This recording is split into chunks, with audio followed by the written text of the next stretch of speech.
మనం బ్రతకడానికి అవసరమైనవన్నీ లోపం ఉంటే ఇష్టపడం గదండీ! అబ్బాయి గాని, అమ్మాయి గాని వివాహం చేసుకోవాలి.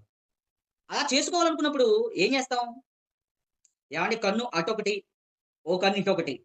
అలా ఉంటే మీరు చేసుకుంటారా పెళ్లి? వివాహం చేసుకుంటారా? ఆలోచించండి. పళ్ళు చక్కగా ఉన్నాయనుకోండి ఓకే.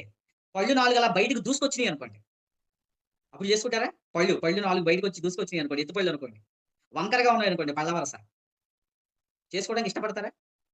ఆహా! మళ్ళీ మీ మీ జీవిత భాగస్వామిగా మాత్రం లోపం ఉన్నది వద్దు మీకు.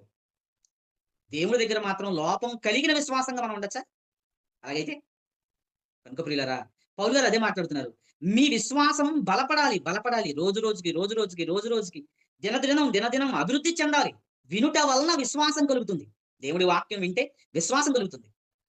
విశ్వాసం అనేది ఒక మొక్కైతే వాక్యం అనేది జీవజలమైతే ఏవండీ నీరు లేనప్పుడు ఆ మొక్క ఎదుగుతుందా?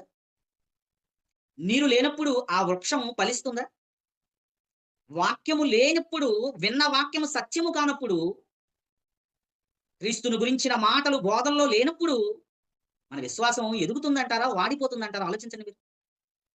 విశ్వాసం ఎదగవలసింది పోయి వాడిపోయే పరిస్థితికొచ్చింది. లోపము లేని విశ్వాసం కావాలి. లోపము లేని విశ్వాసం అంటే బలమైన విశ్వాసం కావాలి. దృఢమైన విశ్వాసం కావాలి.